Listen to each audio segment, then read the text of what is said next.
It's not much of an acting scene. It just happened to be a production shot. It was very difficult to get an acting scene because they haven't got it properly ready yet. You have to make yourself a sympathetic character. Somebody has to be rooted for. And in pictures like The Mechanic, there's nobody else to root for, you see. When we think of a man who embodies rugged toughness, one name instantly stands out: Charles Bronson. He was a man who climbed his way to the top, proving that relentless effort can change one's destiny. You can't hit me! I'll have you up on charges. Who hit you? I wouldn't do a thing like that. But what if we told you there was an unexpected and controversial side to his story, something so shocking it sent shockwaves through the public? Even his daughter confirmed it. What was this secret? To find the answer, we need to rewind to the beginning, Charles Bronson's early life. Born in 1921 in Scooptown, a coal mining community in Pennsylvania, Charles's early years were marked by poverty and hardship. At just 10 years old, he faced the devastating loss of his father to a lung disease caused by years of mining. This loss thrust him into a life of responsibility and hard work from an early age. As the 11th of 15 siblings, Charles grew up in a cramped, financially unstable home where every penny was crucial. The severe poverty his family faced was evident in their constant struggle to provide even the most basic necessities. At 6 years old, Charles was humiliated when he had to wear hand-me-down clothes to school, including a dress that had been passed down from his older sister. Quite the opposite of the tough, resilient figure he would later become. This early embarrassment left a lasting impact on young Charles, likely influencing the man he would grow into. By the time he was a teenager, he was already working in the coal mines, enduring long hours in cramped, dark tunnels for minimal pay. Although the wages were small by today's standards, they meant everything to him at the time, and he worked tirelessly to earn them. The physically demanding work left his hands calloused and scarred, serving as constant reminders of his challenging upbringing. But despite the immense struggles, Charles kept pushing forward, determined to change his fate and that of his family. In Scooptown, life was defined by relentless labor. Families like the Bronsons fought daily to survive in the harsh, unforgiving world of coal mining. Bronson's difficult childhood left an indelible mark on his character, shaping his beliefs and outlook on life. The values of hard work and perseverance that were instilled in him during these early years would later fuel his portrayal of gritty, determined characters in Hollywood films. The poverty Charles endured in his early years fueled his determination to escape the harsh conditions of his environment and strive for a better life, far beyond the coal mines of Pennsylvania. His longing for something greater, something alongside the world's brightest stars, pushed him to pursue a future that went beyond his humble origins. Despite the overwhelming challenges he faced, including hunger and hardship, Charles never lost sight of his dreams. Bronson's patriotism was also deeply ingrained. When the attack on Pearl Harbor struck, his sense of duty swelled. In 1943, Charles enlisted in the military during World War II. Although many of his peers faced the brutality of combat, Charles's role was different. He trained as a gunner in Arizona, a crucial position that kept him away from the front lines. While he didn't witness the horrors of active combat, his military service left a profound mark on him, shaping his future journey. Once the war ended, Charles sought a new direction. Transitioning from coal mining to military service and then into the bright lights of Hollywood, he found that the discipline, camaraderie, and sense of duty he had developed in the Army were instrumental to his growth as an actor. While his military experience didn't directly translate into acting roles, the determination and discipline he gained during his service played a vital role in his success. Bronson's background shaped him into the tough, no-nonsense actor we all know. His military experiences added an element of authenticity to the hard-edged characters he portrayed. After being discharged from the Army, he faced a crossroads, return to the mines, or pursue a career in something else. For the first time, Charles had the chance to choose his path, and he seized the opportunity to follow his dream of becoming a Hollywood star. Although his early career was a slow climb, Bronson's perseverance paid off. Starting with small roles and various odd jobs, he eventually adopted the stage name Charles Bronson, hoping it would give him a more appealing image. This decision was also influenced by the political climate of the time, when fears of communism were shaping the entertainment industry. Bronson's rise in Hollywood was driven by sheer determination. He often played tough, unyielding characters, roles that resonated strongly with audiences. His distinctive voice and rugged appearance made him stand out from other leading men of his time, earning him the recognition he needed to succeed. As Bronson's career gained momentum, he became renowned for adding depth and realism to his roles. Though often cast as the tough guy, he demonstrated remarkable versatility, skillfully portraying a wide range of characters, from hardened fighters to desperate prisoners of war. His powerful performances captivated audiences and solidified his place as one of Hollywood's most iconic stars. One of Charles Bronson's most memorable roles came in 1963 when he portrayed Flight Lieutenant Danny Tunnel King Valinsky in The Great Escape. His character was tasked with digging a tunnel from a prison cell, a challenging feat made even more difficult by Bronson's own claustrophobia. The confined space needed for the scene took a toll on him, but he refused to let his fear hinder his performance. Despite the struggles, Bronson gave an exceptional performance that captivated audiences and further solidified his reputation as a skilled actor. However, his journey into acting was not without its obstacles. He faced skepticism and criticism from some industry professionals who doubted his suitability for leading roles. Even though his rise to fame was a result of hard work and dedication, Bronson was no stranger to adversity. Having endured hardship since childhood, he wasn't one to shy away from criticism. With relentless determination, he proved his critics wrong, eventually landing significant roles in high-profile films that cemented his status as a Hollywood legend. Throughout his career, Charles Bronson remained grounded. While aware of the fame and admiration that accompanied his success, he was determined not to lose touch with his roots. Whenever the glitz and glamour of celebrity life became too overwhelming, he would take time to relax and find peace. Although the world saw him as a tough, rugged man, Bronson had a more sensitive, artistic side that few got to witness. In his spare time, he indulged in painting and sculpting, finding relaxation and inner peace through his art. Known for his iconic tough guy roles, Bronson's on-screen characters often embodied strength, masculinity, and a no-nonsense attitude.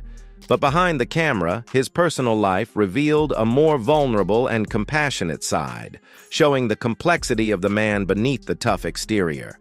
His tough guy persona wasn't just a facade, it reflected the struggles and experiences that shaped the man he became.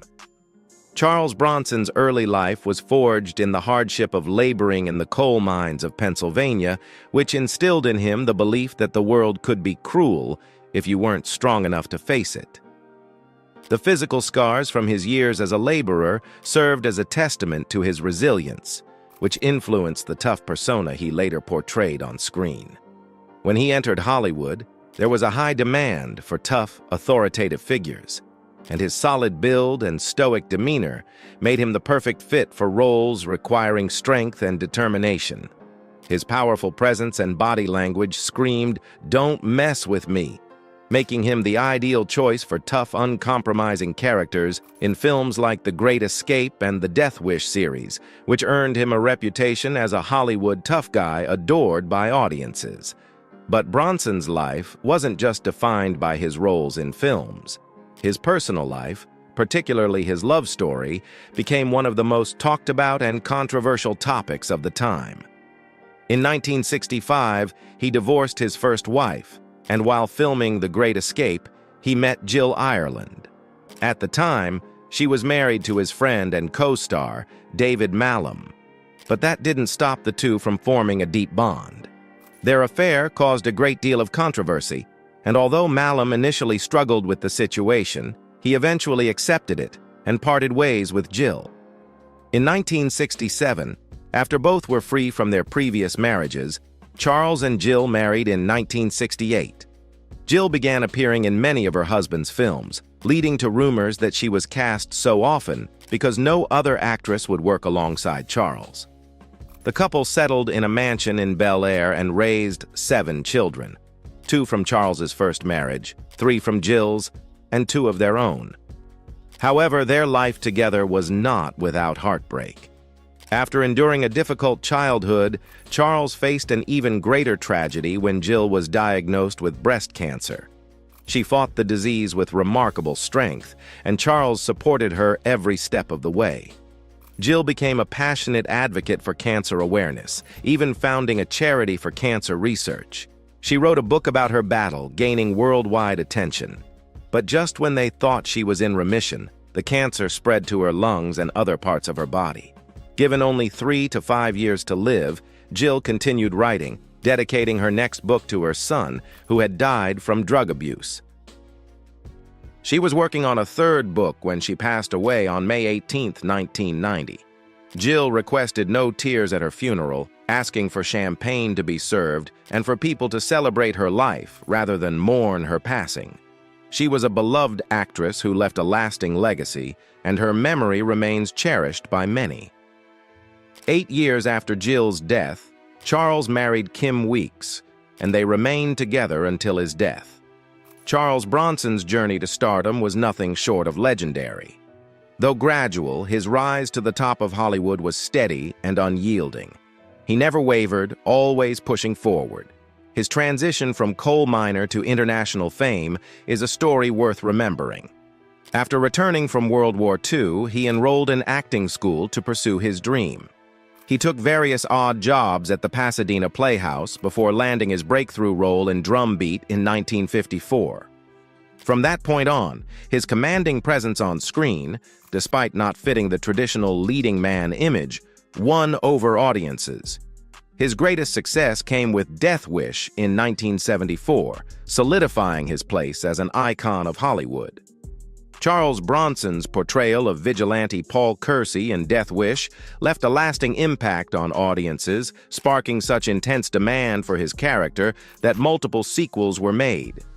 Beyond his iconic role as a vigilante, Bronson demonstrated impressive versatility across various genres, earning a reputation for his commitment to his craft. His authenticity inspired future generations of actors, and even today, he is seen as a benchmark in the entertainment industry. However, his fame came with its share of controversy.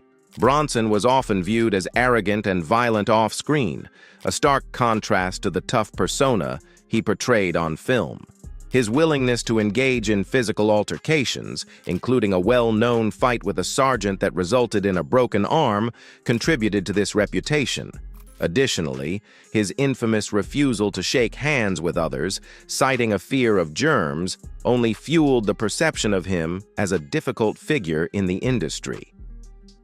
One of the most talked-about aspects of his career was the Death Wish series, which sparked debates over the ethics of vigilantism as the film's protagonist took extreme measures to exact revenge. Despite the negative reactions to his character, these films showcased Bronson's immense acting talent as people began to associate him with the themes of justice portrayed in the movies. His disdain for the media only cemented his controversial image, as he felt journalists and critics had no right to invade his privacy. Despite the challenges, Bronson stood firm in his beliefs, fiercely protective of his family, while maintaining a tough exterior that hid his more vulnerable side. His unwillingness to compromise on his principles earned him both admiration and criticism. From his early days in the coal mines to becoming one of Hollywood's most legendary tough guys, Bronson's journey was one of resilience and perseverance.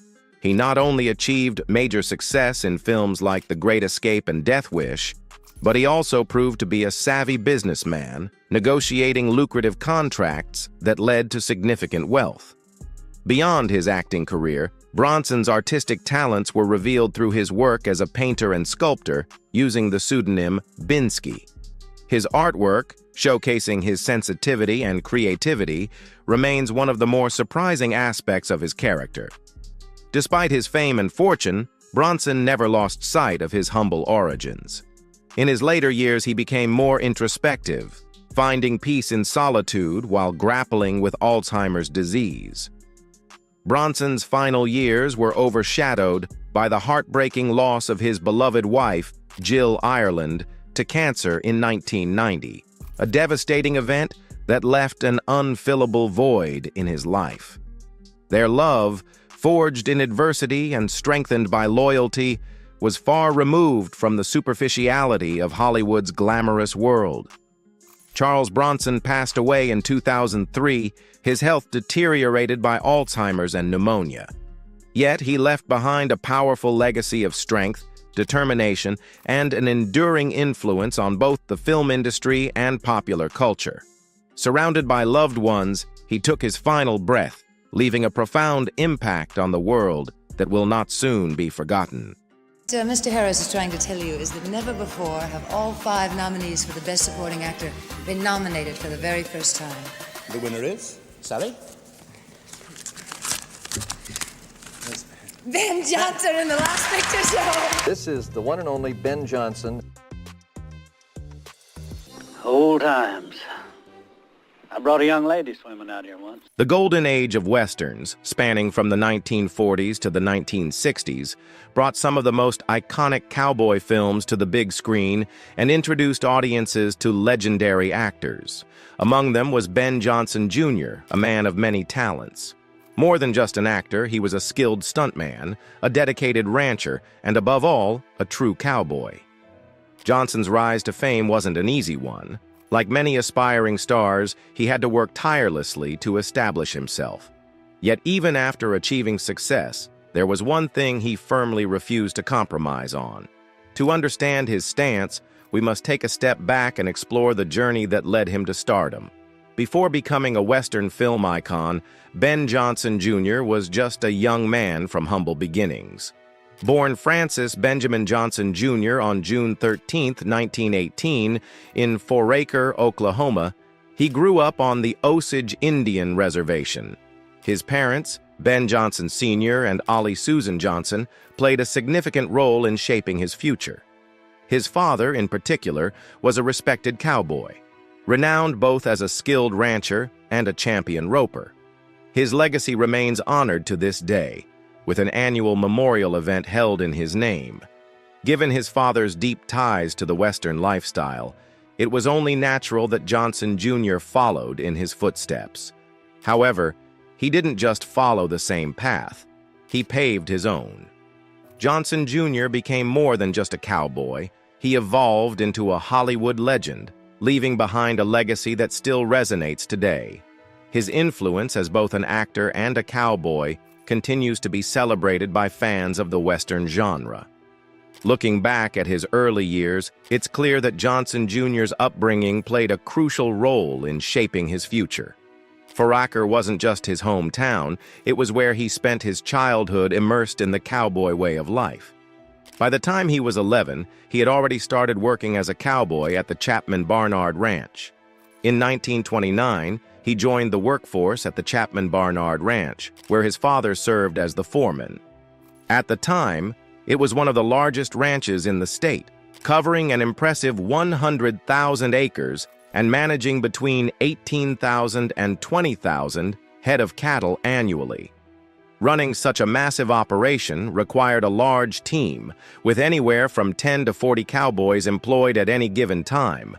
Among them was young Ben Johnson Jr., who worked hard while nurturing his passion for rodeo. It was during these formative years that he developed the skills and experience that would later define both his rodeo and Hollywood careers. Ben Johnson Jr. might have spent his entire life working on the ranch, but fate had other plans. A chance encounter would soon set him on a completely different path. During this time, he crossed paths with several people working for Howard Hughes, a well-known filmmaker who was in the midst of producing The Outlaw, a 1940 Western starring Jane Russell. As with any Western film, horses were essential, and this was how Johnson found his unexpected entry into the movie industry. However, he didn't step onto the set as an actor or crew member. His sole task was to transport horses from the ranch to the film's location near Flagstaff, Arizona. Riding his own horse while leading the herd, he had no idea that this routine assignment would change the course of his life. Howard Hughes quickly took notice of Johnson's exceptional horsemanship. When filming wrapped, Johnson was given another job, returning the horses to Hollywood. What he didn't realize was that this journey would mark the beginning of an entirely new career. Thoroughly impressed by his skills, Hughes offered him a job on the spot. Looking back on that moment, Johnson admitted that he never saw it coming. "I could always ride a horse pretty well, and I was a wrangler before stepping into the business," Johnson once said. Soon after arriving in Hollywood, he joined the Screen Actors Guild and began learning the craft of acting. However, during the early years of his career, he primarily worked as a stuntman and double for some of Hollywood's biggest stars. He stood in for legendary actors such as Joel McCrea, Randolph Scott, Jimmy Stewart, Gary Cooper, and most notably, John Wayne. When discussing classic westerns, it's impossible not to mention Wayne, one of the genre's most iconic figures. Johnson, too, eventually found his place among Hollywood's elite, earning his own status as a respected Western star. Despite taking acting lessons and later winning prestigious awards, Johnson remained grounded. He never let success change him, likely because he always believed that his cowboy and ranching skills were the true foundation of his career, not his acting ability. "I've been one of the luckier people in this business. I've made a living just by being Ben Johnson," he once said humbly. "Everyone in town is a better actor than me, but no one can play Ben Johnson better than I can." His authenticity and down-to-earth nature set him apart, ensuring that he never lost sight of who he truly was. At the time, Johnson was content working behind the scenes, unaware that his big break was just around the corner. Thanks to his dedication and hard work, he eventually caught the attention of one of Hollywood's most influential directors, John Ford. The way Johnson came to Ford's attention was nothing short of extraordinary, almost as if destiny had stepped in. In 1948, while working as Henry Fonda's stunt double on Fort Apache, Johnson found himself in a life-threatening situation, one that would forever change the trajectory of his career. During filming, a wagon carrying 3 men, tethered to 3 horses, suddenly broke loose and began to stampede. Johnson, who had been waiting off camera on horseback, reacted instinctively. Without hesitation, he spurred his horse forward and chased after the runaway wagon. His quick thinking and expert horsemanship saved the day, proving that his cowboy skills were just as valuable on a movie set as they were on the open range. By successfully stopping the runaway wagon and rescuing the 3 men inside, Johnson became something of a real-life Western hero. His bravery and quick reflexes left a lasting impression on director John Ford, who was so grateful that he vowed to repay Johnson for his heroic act. As the saying goes, no good deed goes unrewarded, and Ford kept his word. To Johnson's astonishment, the renowned director offered him a 7-year contract, a life-changing opportunity beyond anything he had ever imagined. Up until that moment, Johnson had simply hoped for more stunt work, but Ford saw something greater in him. The offer became even more remarkable when Johnson read the contract and discovered he would be earning a salary of $5,000. Without hesitation, he stopped reading, grabbed a pen, and signed on the spot. Considering he had previously earned just $30 per month working on the ranch, and later $300 for delivering horses, this was an astronomical leap. In 1949, such a salary was nothing short of life-changing, and Johnson knew he had struck gold. Thanks to Ford's faith in him, Johnson's days as merely a stuntman or double were over. He gradually transitioned into speaking roles, making a name for himself in Hollywood. Some of his earliest films under Ford's direction included Three Godfathers, 1948, She Wore a Yellow Ribbon, 1949, and Wagon Master, 1950. In 1949, Johnson secured a supporting role in John Ford's Western romance Rio Grande, starring alongside John Wayne and Maureen O'Hara. However, Rio Grande wasn't just another film for Johnson. It marked two pivotal moments in his career. The first was an unforgettable stunt he performed alongside fellow stuntmen Claude Jarman Jr. and Harry Carey Jr. Together, they executed the breathtaking Roman riding scene, a daring act that would forever cement Johnson's place in Western film history. His mastery of horsemanship and fearless execution captivated audiences, earning him recognition as one of the finest cowboy actors in Hollywood. That legendary stunt remains one of the most talked-about moments in Western cinema, proving that Johnson's skills were unparalleled. With his growing reputation, he had firmly established himself in the industry, not just as a stuntman, but as a true screen presence. However, as time went on, Johnson began to realize that his purpose extended beyond the thrill of performing stunts. There was another calling waiting for him, one that he would eventually embrace later in life.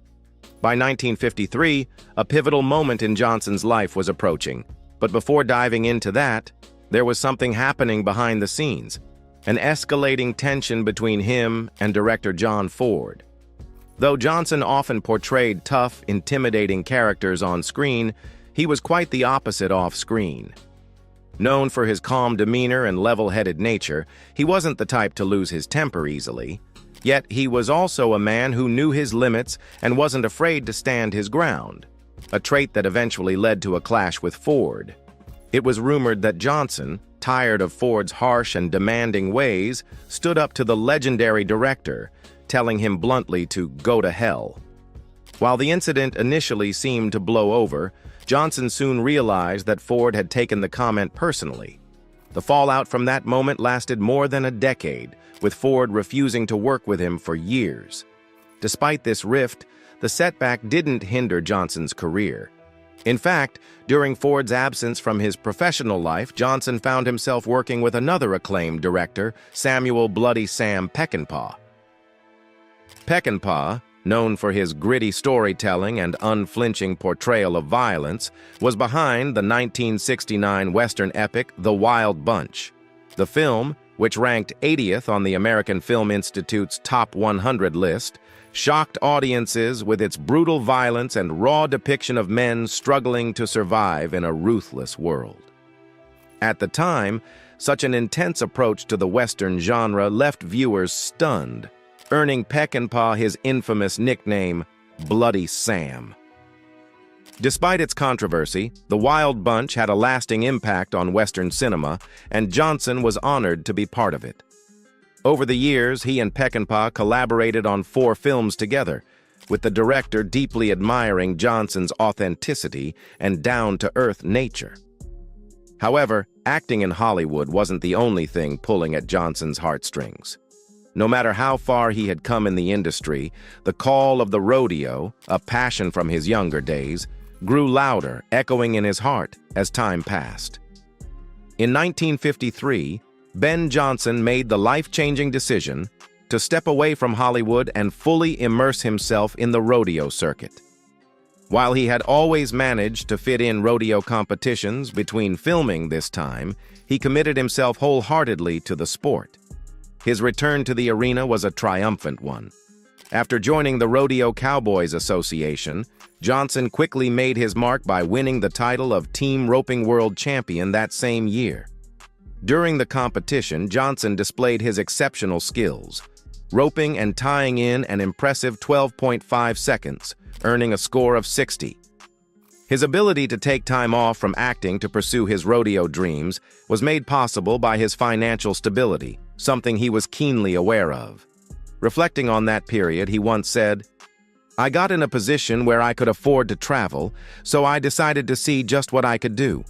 That was the year everybody else had hard luck, and I beat them out and won the world. I came home with a championship but didn't have $3 to my name.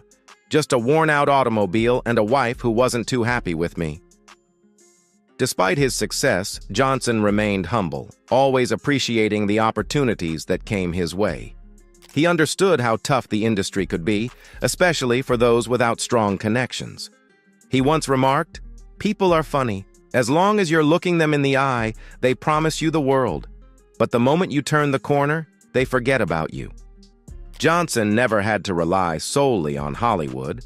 Whether working on his ranch or going fishing, he always found something to occupy his time. When it came to relationships, Johnson was fiercely loyal to his loved ones. He married Carol Elaine Jones in 1941, the daughter of renowned Hollywood horse wrangler Clarence "Fat" Jones. Their marriage, though childless, was a lasting one, enduring until her passing on March 27, 1994, at the age of 73. While much of Johnson's personal life remained private, his friendship with fellow Western icon John Wayne was well known. The two shared a bond so deep that Johnson once brought Wayne to his hometown of Pawhuska, Oklahoma, and together they operated a ranch in Arizona. Johnson spoke highly of Wayne, describing him as easygoing and a joy to work with, often saying that making movies with him felt more like a vacation than work.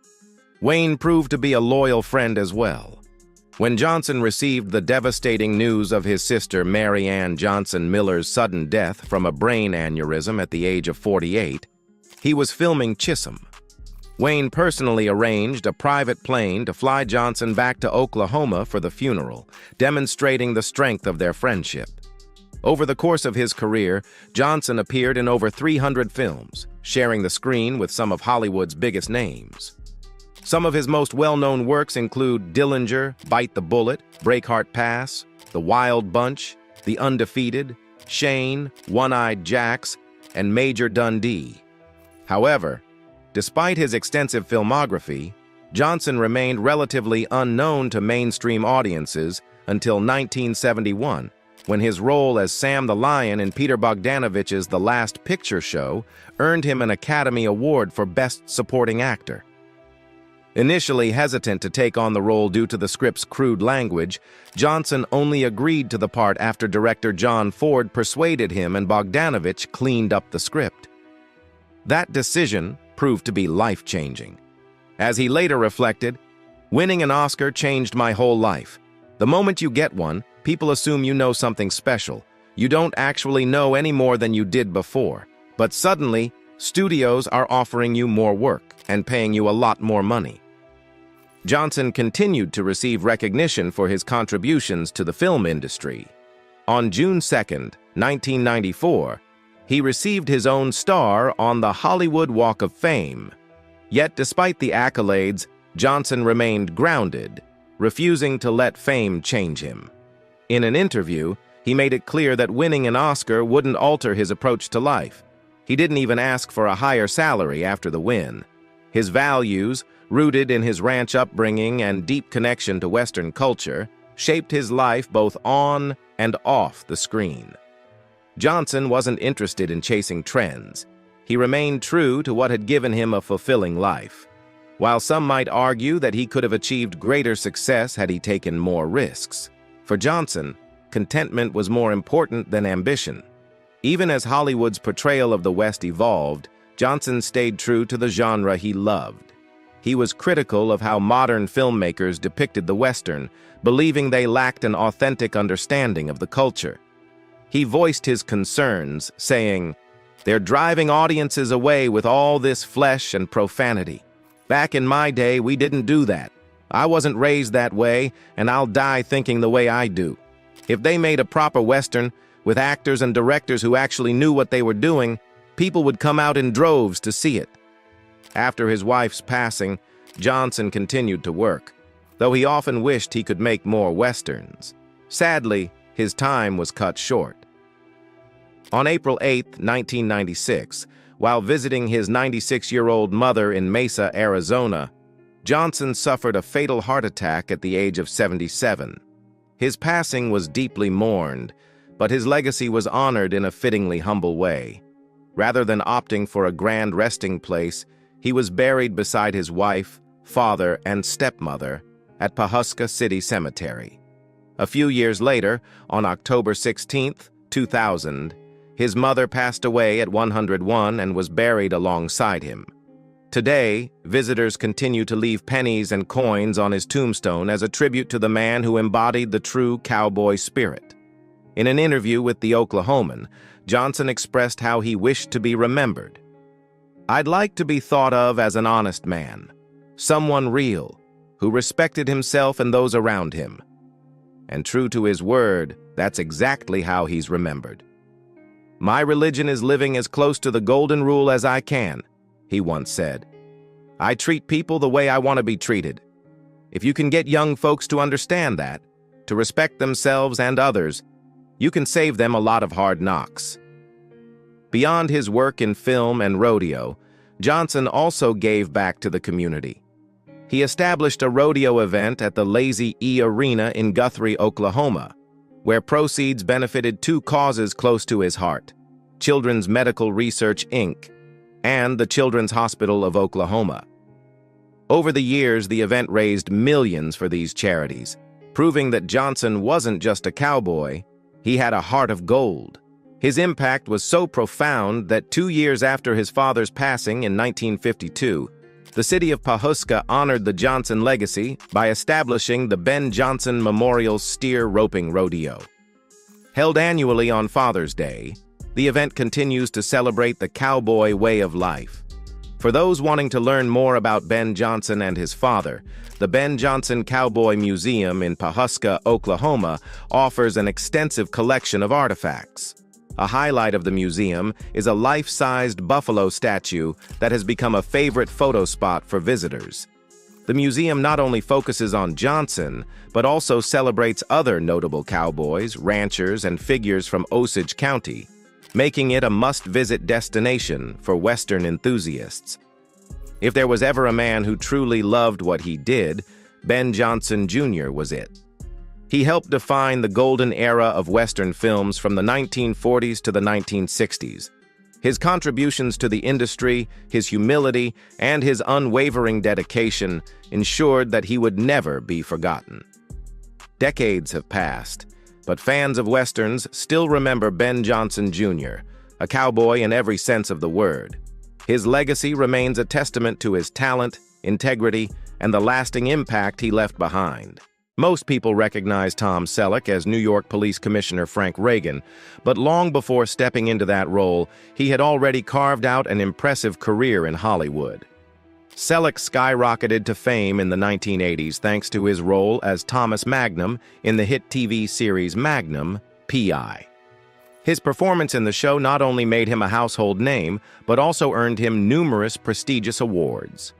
While Magnum's Hawaiian shirts and sharp detective skills left a lasting impression, few people realized that Selleck came close to landing 2 other legendary roles.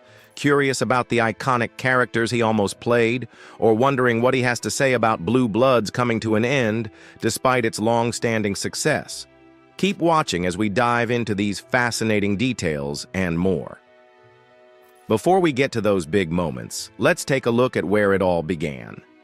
Born on January 29, 1945 in Detroit, Michigan, Thomas William Selleck was raised by his parents, Martha and Robert Dean Selleck. His mother was a dedicated homemaker, while his father built a career as an executive real estate investor.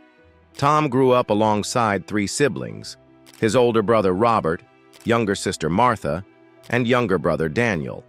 Although he was born in Michigan, his family relocated to Sherman Oaks, California in 1946 when he was just 3 years old.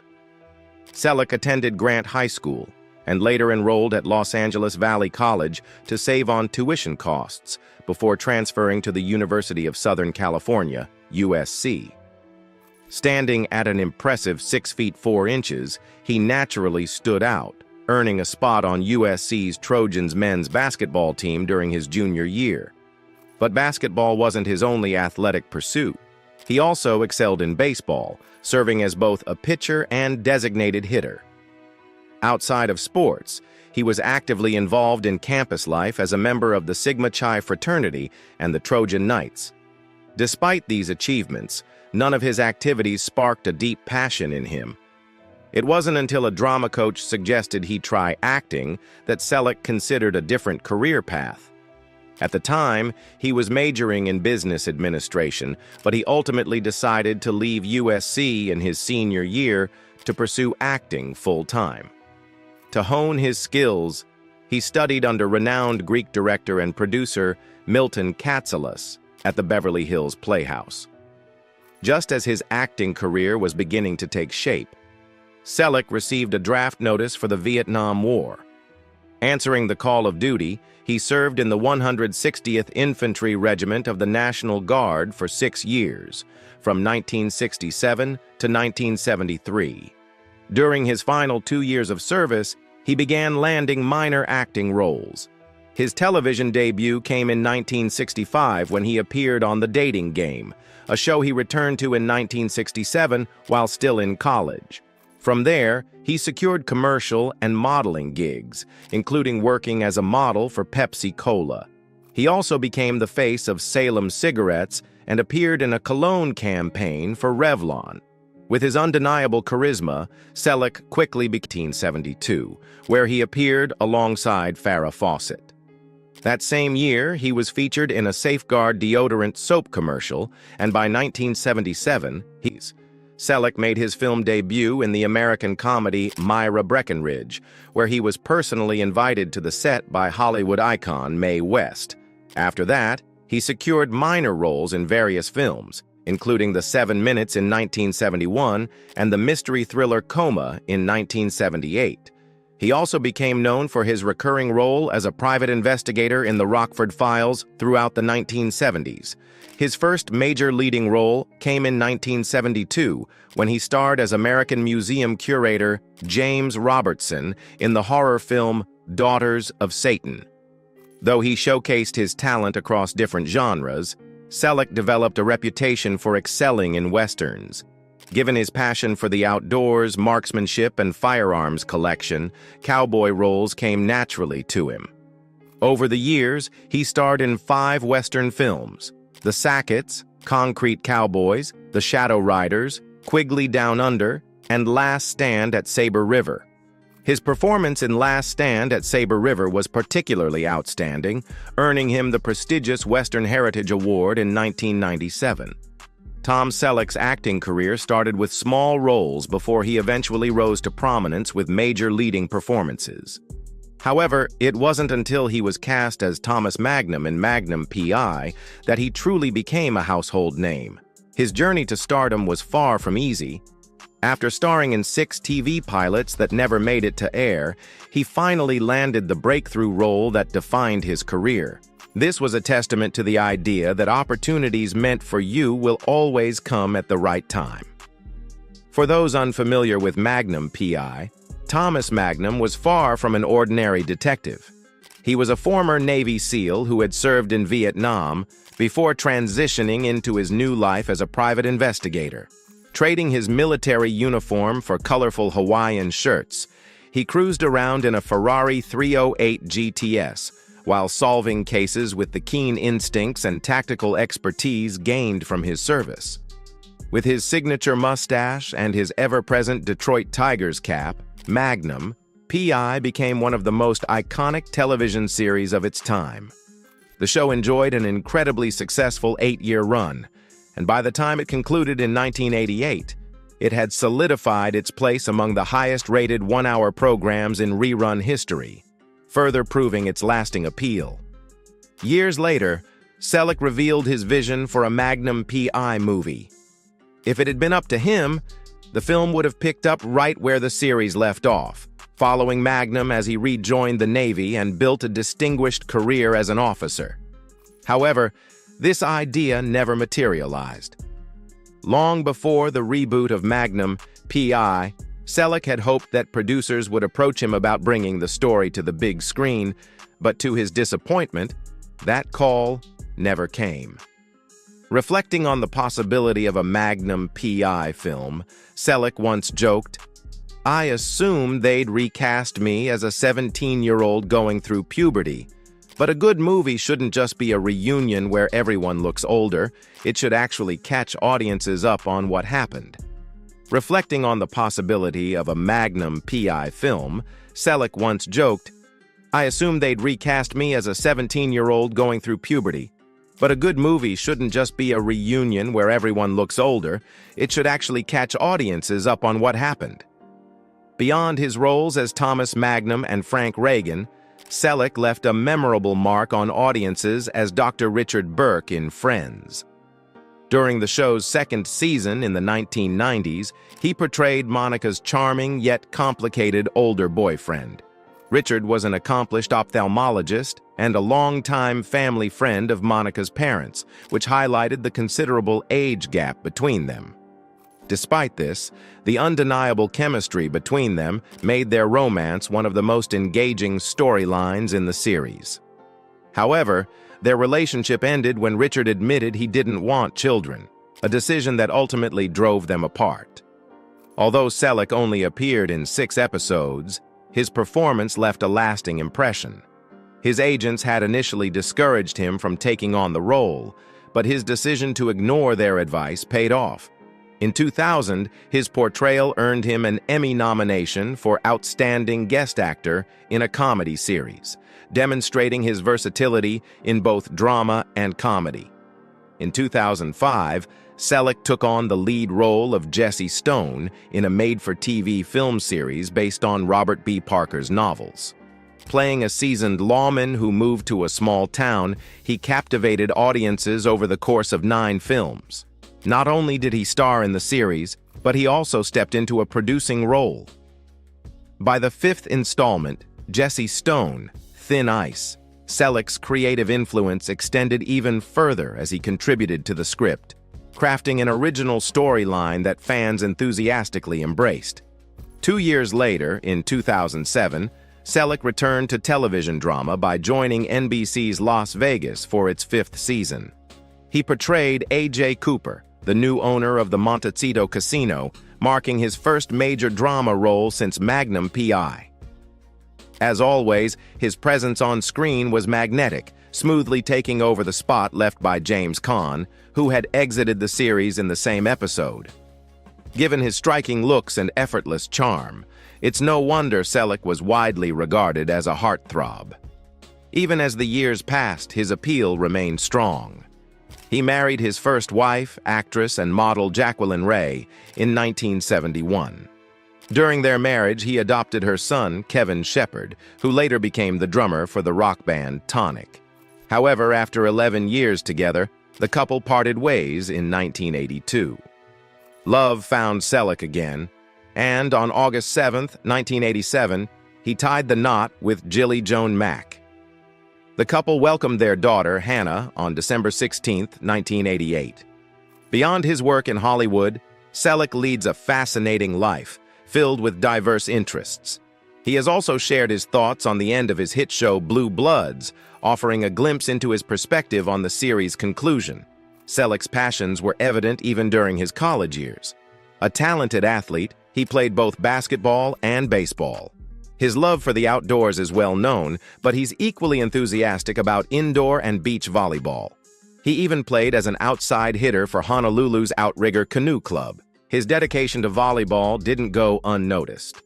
Dennis Berg, a former teammate, recalled in a 2011 interview with Volleyball USA how hard-working Selleck was, despite his demanding schedule on Magnum P.I.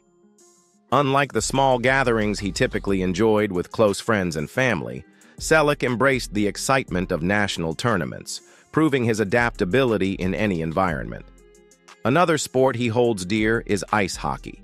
A devoted fan, he is often seen attending games, particularly those of the Los Angeles Kings at the Staples Center. However, baseball has always had a special place in his heart. Having played in college, he later became a minority owner of the Detroit Tigers, the team he grew up cheering for. This connection proved invaluable when he prepared for his role in the 1992 film Mr. Baseball. For 3 weeks, he fully immersed himself in the experience, taking batting practice and even stepping onto the field in an exhibition game against the Cincinnati Reds. During the game, then-manager Sparky Anderson unexpectedly sent him in as a pinch hitter. Though he struck out after fouling off 3 pitches, the moment was one he would never forget. Selleck has enjoyed an illustrious career, but did you know he almost played one of Hollywood's most legendary roles? Originally, George Lucas wanted him to star as Indiana Jones, but due to his contract with Magnum PI, he was forced to turn it down. The part eventually went to Harrison Ford, who became synonymous with the franchise. Ironically, a writer's strike delayed production on Magnum PI, meaning Selleck could have filmed Raiders of the Lost Ark without scheduling conflicts. Despite the missed opportunity, he had no regrets, later stating, "I made a deal with Magnum, and it was the best thing that ever happened to me." Indiana Jones wasn't the only role he declined. He was also offered the lead in Baywatch as Mitch Buchanan, a part that ultimately went to David Hasselhoff. However, Selleck passed on the opportunity, unwilling to be seen as just a sex symbol. Over the years, Selleck has been recognized not only for his acting, but also for his strong moral values. In 2000, he was awarded an honorary doctorate from Pepperdine University. He has also been actively involved with the Joseph and Edna Josephson Institute of Ethics, promoting integrity and ethical behavior. Despite his upstanding reputation, Selleck once found himself in legal trouble, over water, of all things. During California's severe drought in 2015, he was accused of illegally diverting 1.4 million gallons from the Caleguas Municipal Water District to irrigate his avocado farm. Though he never admitted to wrongdoing, he settled the case by paying $21,685 for the district's investigation costs. Now, in his late 70s, Selleck continues to portray Commissioner Frank Reagan on Blue Bloods. However, the long-running CBS drama is set to conclude its final season in 2024. Looking back on his time with the show, Selleck expressed deep gratitude for the cast, crew, and especially the dedicated fans who tuned in every Friday night. Although Blue Bloods is ending, Selleck isn't necessarily retiring. While there are rumors that he may eventually shift his focus to his 65-acre avocado ranch in California, he remains passionate about acting.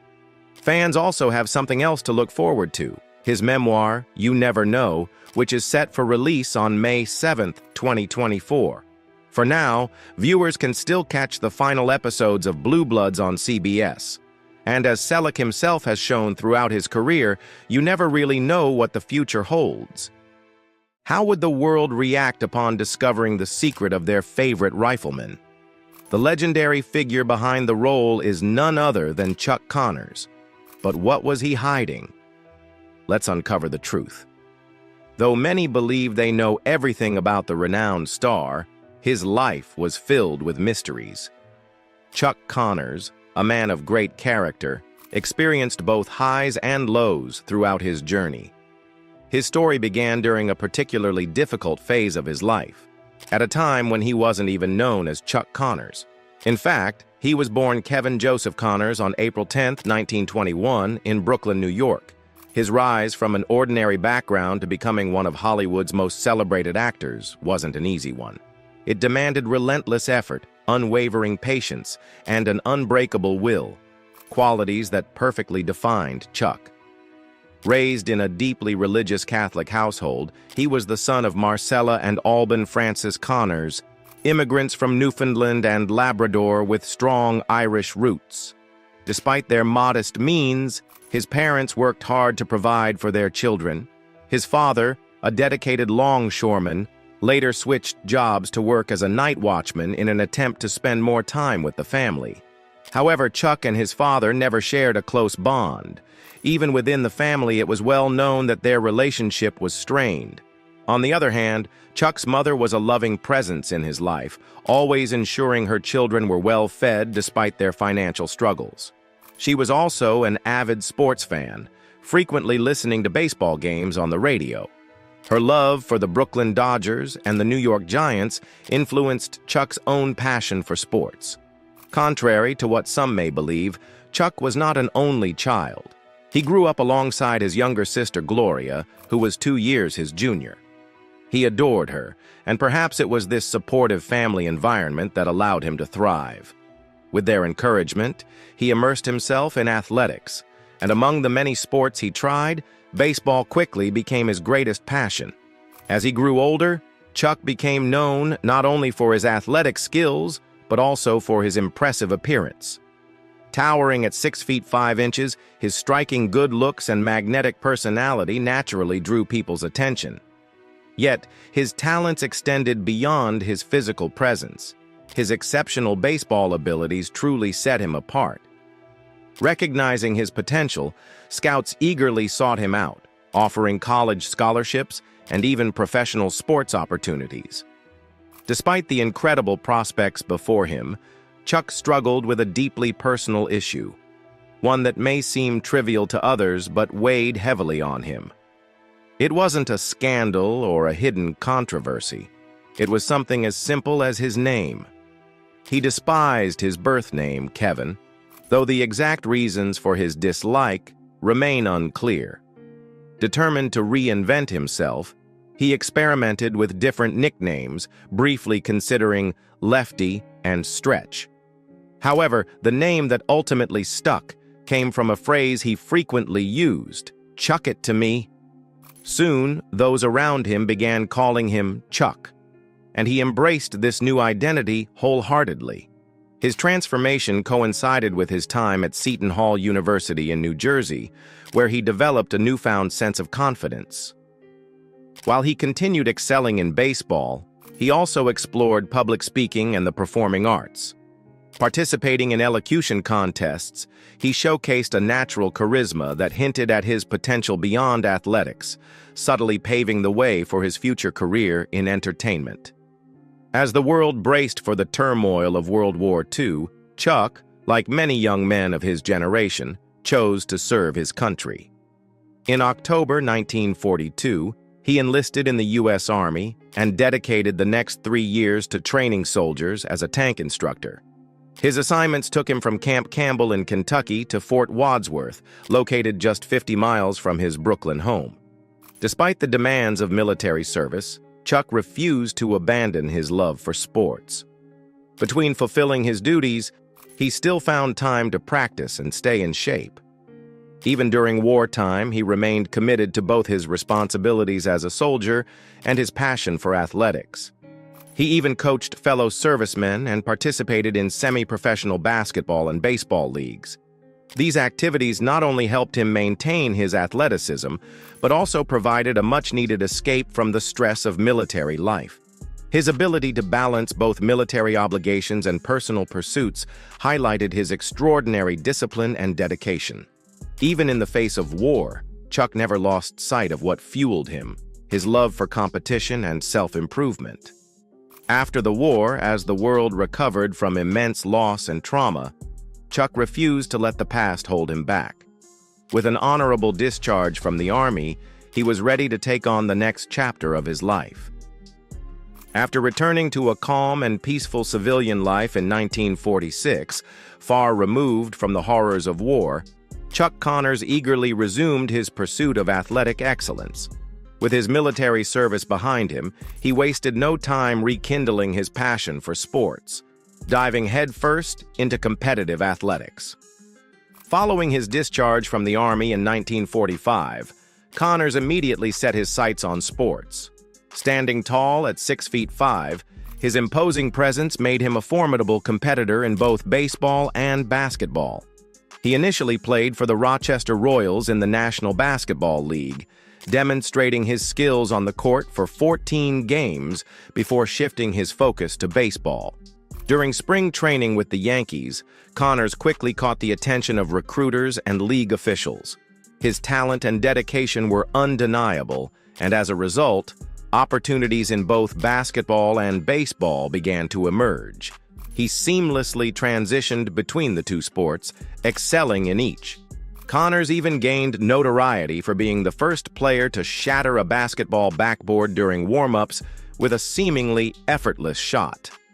While most athletes dedicate their entire careers to mastering one sport, Connors defied the norm. proving his versatility by excelling in multiple disciplines. Returning to baseball, he rejoined the Brooklyn Dodgers organization during the 1946 spring training. Assigned to their farm club in Newport News, Virginia, he worked relentlessly to hone his craft. His efforts paid off, leading the Piedmont League in home runs with an impressive 17, marking the beginning of his rise in minor league baseball. By 1947, Connors had advanced to the Montreal Royals, where he showcased his batting prowess with a .307 average, 17 home runs, and 88 RBIs. His performance was instrumental in leading the Royals to victory in both the International League playoffs and the Little World Series. On the baseball field, Connors was a force to be reckoned with. His powerful swing and sharp eye made him a formidable hitter, while his agility and athleticism set him apart from his peers. Whether knocking balls out of the park or sinking jump shots, his natural talent and competitive spirit ensured that he stood above the rest. Connors' journey took an unexpected turn in 1950 when he was traded to the Chicago Cubs. Despite the challenges he faced, he remained resilient, proving his adaptability and determination. Then, in the summer of 1951, he received a life-changing call from Bill Grady, the casting director for Metro-Goldwyn-Mayer. Grady offered him a role in the film Pat and Mike, an opportunity that would mark the beginning of one of Hollywood's most remarkable careers. Although Connors had already built a successful career in sports, he recognized the golden opportunity before him. Driven by his passion for performance and a thirst for new challenges, he made the difficult decision to retire from baseball in 1953 and commit fully to acting. His transition from the world of sports to the glitz and glamour of Hollywood was a bold move, but one that proved to be rewarding. More than just an athlete-turned-actor, Connors' commanding presence and striking features made him a natural on-screen presence. His versatility allowed him to excel in a variety of roles, from comedy to drama, defying expectations with every performance. His breakthrough moment came in 1957 when he was cast as Lucas McCain in The Rifleman, a role that would cement his status as a television legend. Portraying a rugged yet principled widower raising his son in the untamed Wild West, Connors captured the hearts of audiences nationwide. Running for 5 successful seasons from 1958 to 1963, The Rifleman showcased Connors' ability to bring depth and authenticity to his character. His portrayal of McCain as a man of unwavering integrity resonated deeply with viewers, earning him a dedicated fan base that spanned generations. His towering stature, rugged good looks, and undeniable charisma made him an enduring television icon. While The Rifleman propelled him to stardom, Connors continued to build his legacy on the silver screen. Over the course of his career, he appeared in more than 50 films, proving his ability to tackle diverse roles with remarkable authenticity. Whether playing a tough-as-nails lawman, a conflicted anti-hero, or a charming everyman, Connors brought a unique presence to every performance. Despite his many roles, it was his portrayal of Lucas McCain that remained closest to the hearts of his fans. Even decades after The Rifleman ended, his legacy as an entertainment icon endured, solidifying his place in television history. Connors was more than just a talented athlete and actor. He was a symbol of strength, heroism, and perseverance, leaving an indelible mark on the world of sports and entertainment alike. Since the show's conclusion, Chuck Connors' portrayal of the steadfast rancher-turned-gunslinger continues to captivate audiences and inspire new generations of viewers. His life, both on and off the screen, was a journey filled with love, loss, and regret. While his professional achievements were widely recognized, many often overlooked the profound impact of his role as a family man, which truly shaped the person he became. Beyond his public persona, Connors was known for being a loyal friend, deeply cherished by those close to him. One of his most notable friendships was with baseball legend Ted Williams, who recognized Connors' natural talent for acting and encouraged him to pursue a career in Hollywood.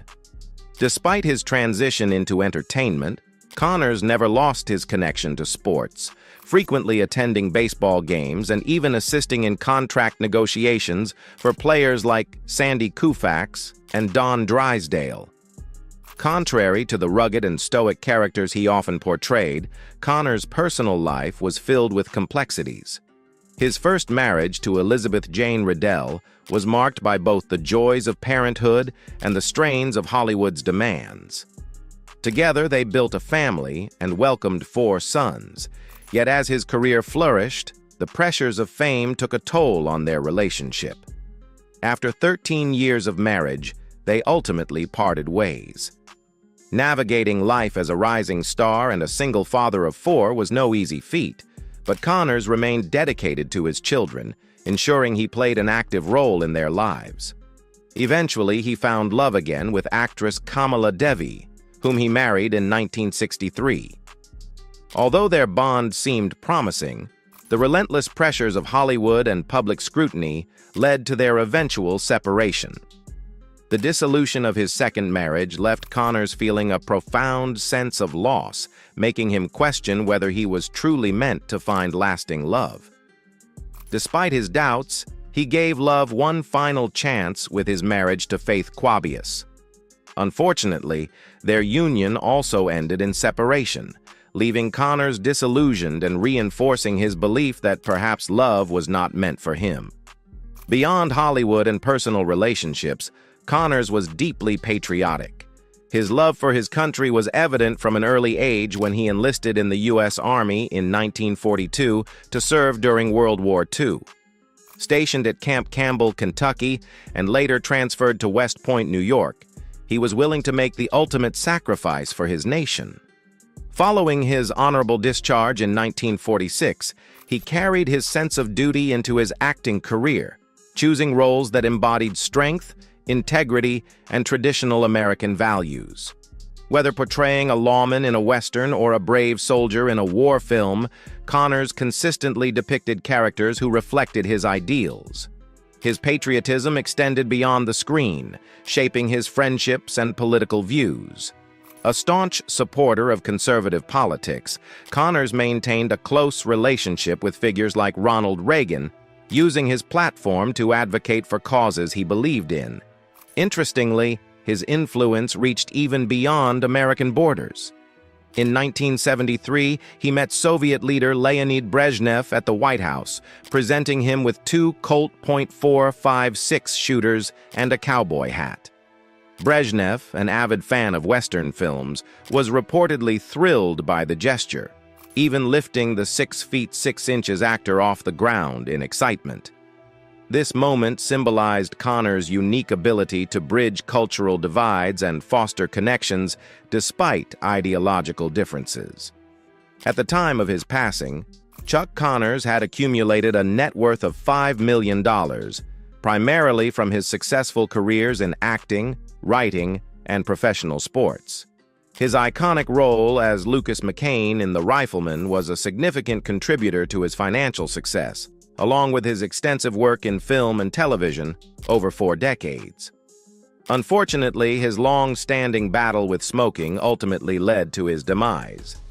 Diagnosed with lung cancer, Connors fought the illness until his passing on November 10, 1992, in Los Angeles, California. He was laid to rest at San Fernando Mission Cemetery in Mission Hills, California.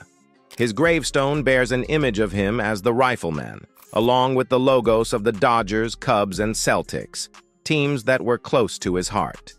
His death marked the end of an era, leaving behind a legacy that extended beyond sports and entertainment.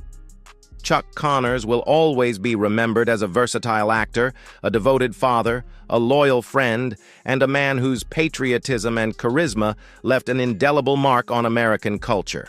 Red Fox was a highly successful African-American comedian and actor, earning nearly $4 million annually at the peak of his career. Best remembered for his portrayal of Fred G. Sanford in Sanford and Son, he won a Golden Globe and received 3 additional nominations, along with 3 Primetime Emmy nods. As one of the first major black television stars, he helped open doors for future entertainers like Eddie Murphy. Ranked among the 25 greatest stand-up comedians of all time, Fox had an extraordinary gift for making audiences laugh. Yet, despite his ability to bring joy to millions, his personal life was fraught with hardship and sorrow. Tragically, his career ended in financial ruin, and he died burdened with debt, his once bright legacy overshadowed by misfortune. His death, one of the most heartbreaking moments ever captured on television, left many wondering how such a celebrated entertainer had fallen so far. To understand the path that led him there, we must look back at the pivotal events that shaped his life. Born John Elroy Sanford on December 9, 1922, Fox was the last surviving child of his family after losing both of his older brothers. His father, Freddie Sanford, worked as an electrician and auto mechanic after serving in World War I. However, when Fox was just 8, his father walked away from the family, leaving his mother, Mary Hughes, to raise him and his older brother alone. In search of better job prospects, Mary moved to Chicago, leaving her sons in the care of their grandmother and a local minister. Recalling his difficult upbringing, Fox once said, "We were very poor. I lived in my grandmother's old wooden shack in St. Louis." Growing up in St. Louis and later on the south side of Chicago, Fox developed a rebellious streak. His defiant nature got him expelled from school on his very first day after he hurled a book at his teacher. Eventually, he and his brother moved to Chicago to reunite with their mother. There, he attended DuSable High School in the Bronzeville neighborhood, where he crossed paths with the future mayor of Chicago, Harold Washington. During these years, he and his classmates formed a washtub band called the Bon Bons. With little money but big ambitions, Fox and his bandmates dreamed of making it in an entertainment world dominated by white performers. In 1939, determined to chase their aspirations, they packed up their belongings and hopped a train to New York. In a comical twist, they sneaked aboard through a hatch, only to find themselves trapped in a car filled with onions. As Fox later joked, they cried from Chicago all the way to Weehawken. Once in Harlem, they performed on street corners and in bus stations. Wanting a fresh start, they renamed their group the Jump Swinging Six. Their big break came in 1941 when they competed on Major Bowe's Amateur Hour, a nationally broadcast radio talent show. Winning second place secured them a week-long booking at a New Jersey nightclub. One might assume that shared struggles would have strengthened the group's bond, but success had the opposite effect. Shortly after their radio appearance, the members went their separate ways, each pursuing individual paths, including Fox. To survive, he worked a variety of odd jobs, including washing dishes at Jim's Chicken Shack, where he befriended a young Malcolm Little, later known as Malcolm X. At the time, they were simply two dishwashers and street hustlers, nicknamed Chicago Red and Detroit Red due to their reddish hair. They spent their nights chasing women, indulging in drugs, and dabbling in petty crime. Malcolm X later described Fox in his autobiography as the funniest dishwasher on earth. That friendship marked a turning point in Fox's life. His music career hadn't taken off as he had hoped, though he still clung to the dream. However, he soon realized he possessed another gift: comedy. Between dishwashing shifts and sign-painting gigs, he began seeking opportunities to perform at comedy clubs, especially on open mic nights. Yet hardship followed him. Many nights he had nowhere to sleep, often sneaking into hallways or stealing a bottle of milk just to get by. Occasionally, he found himself in jail for minor offenses, such as vagrancy and petty theft. When the military draft loomed over him, he cleverly avoided service by eating half a bar of soap before his physical exam, causing heart palpitations that disqualified him. With military duty no longer a concern, Fox made another attempt at music, recording 5 songs with the Savoy label. Around that time, a singer friend, Joanne Baker, informed him that a nightclub in Baltimore, Gamby's, was looking for an MC. Seeing an opportunity to transition into comedy full-time, he seized the chance. Before stepping onto the comedy stage, he decided to reinvent himself.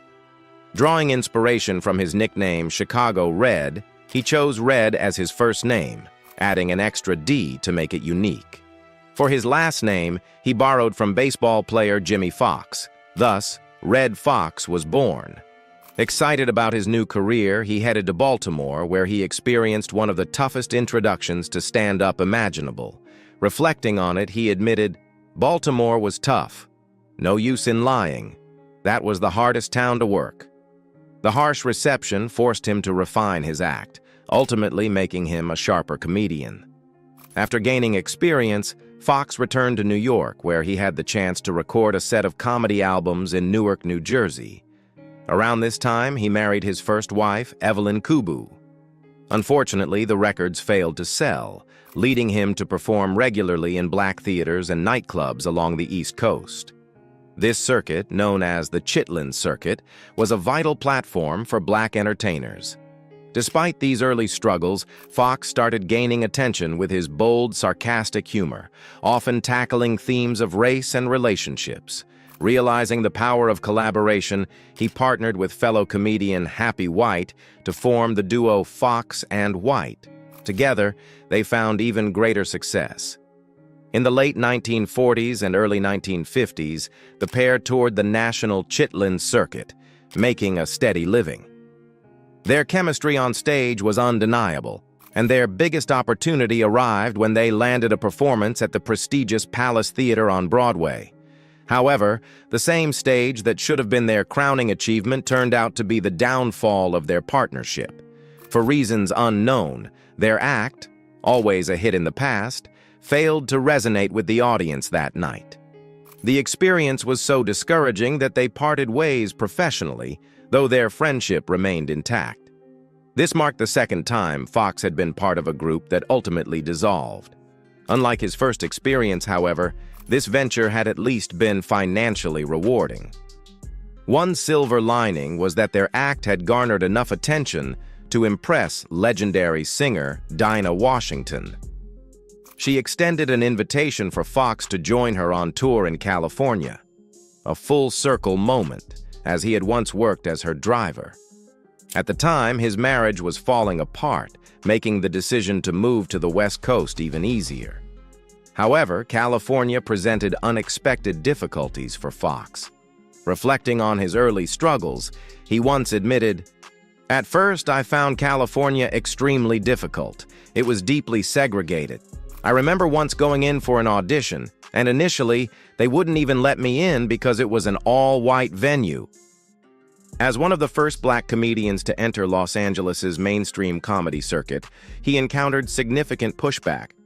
His raw, unfiltered comedic style made white audiences uncomfortable, creating challenges in establishing himself. Fox's time with Washington turned out to be short-lived, lasting only a month. Frustrated by the racial barriers that stifled his opportunities in California, he realized that unlike New York, where he had managed to build a reputation, breaking into white-dominated venues in Los Angeles seemed nearly impossible. To sustain himself financially, he took on various jobs, including assisting radio DJ Johnny Otis and making appearances on Otis's local television show. Simultaneously, he continued refining his craft in black comedy clubs across the city, where he had the creative liberty to perform without constraints.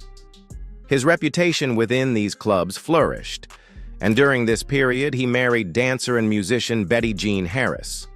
Around the same time, fate intervened when record producer Dootsy Williams, the owner of Dutone Records, happened to see Fox perform at the Brass Rail in Los Angeles. Recognizing his talent, Williams encouraged him to record a stand-up album. That debut release, Laugh of the Party, turned out to be a massive hit. Over the years, he went on to record an astonishing 54 albums, collectively selling more than 10 million copies. Despite the popularity of his records, many mainstream radio stations refused to play them due to their explicit nature. Rather than shy away from controversy, Fox embraced it. He intentionally marketed his comedy albums as party records, creating spoken-word comedy performances without background music. Aimed at adult audiences, these recordings became a nationwide sensation, solidifying his status as one of the best-selling black comedians of his generation. By the late 1950s, Fox's career was on an upward trajectory. His performances at predominantly white venues such as Basin Street East shattered racial barriers in entertainment. In just a short time, he became the first black comedian to headline prestigious locations, including Las Vegas showrooms and the iconic Summit Club on the Sunset Strip. This breakthrough was monumental, though he had yet to fully grasp the magnitude of its impact. His growing acclaim attracted the attention of casting agents and television producers eager to witness his comedic genius firsthand. Among his biggest fans was Frank Sinatra, who was so captivated by Fox's performances that he personally arranged for him to headline shows in major cities such as New York, Los Angeles, and Las Vegas. In 1964, Fox's rising stardom caught the eye of television personality Hugh Downs. Equally impressed by his humor, Downs secured him a guest appearance on The Today Show. Until then, network executives had dismissed Fox's brand of comedy as too provocative for television. However, his poised and charismatic presence on the show shattered those perceptions. Almost overnight, he was flooded with invitations to appear on nearly every major talk show in the industry. This marked a turning point in his career. Soon, he became a regular guest on nationally syndicated programs, including The Tonight Show with Johnny Carson. His reputation grew to such heights that when Aretha Franklin unexpectedly canceled a scheduled performance in Las Vegas, Fox stepped in at the last minute. Delivering a 2-hour set, he mesmerized the audience, and the performance was so well received that he was immediately offered a lucrative contract worth nearly $1 million. For a man who had once shared a tiny wooden shack with his grandmother, the journey to success had finally reached its pinnacle.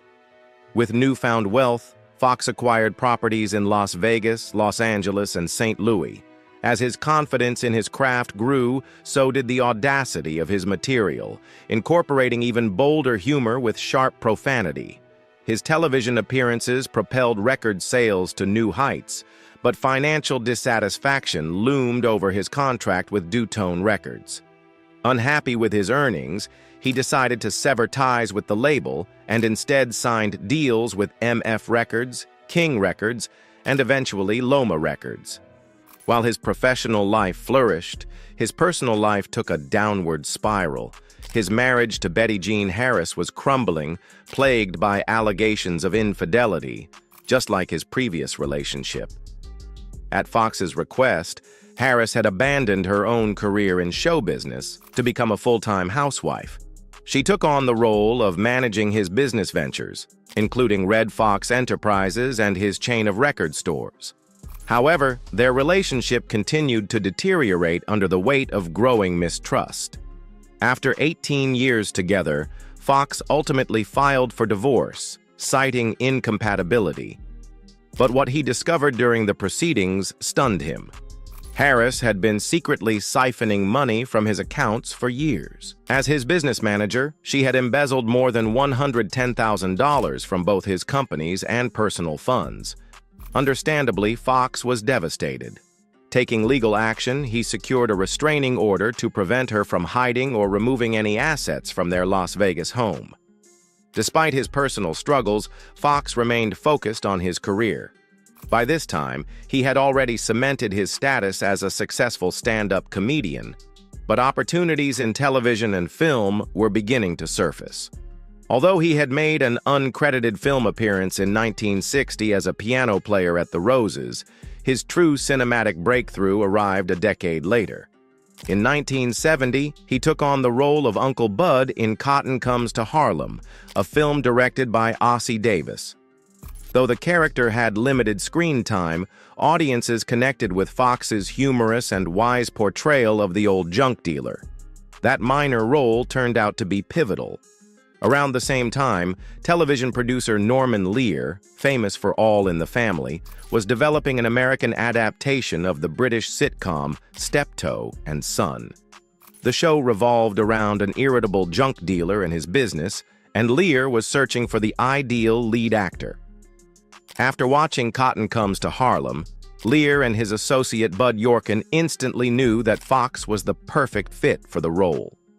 With Fox cast as the lead, the remaining ensemble was assembled, and on January 14, 1972, Sanford & Son made its highly anticipated debut on NBC. The series was revolutionary. It was among the first television shows to depict a black family with authenticity, warmth, and dignity. Audiences of all backgrounds embraced the show's fresh and genuine representation. The response was overwhelmingly positive. Fox's portrayal of Fred G. Sanford, a name he chose as a tribute to his late brother rather than his absent father, resonated deeply with viewers. Much like Archie Bunker from All in the Family, the character became a television icon. The show's humor, relatability, and originality made it an instant classic. During its first 4 years on air, Sanford & Son consistently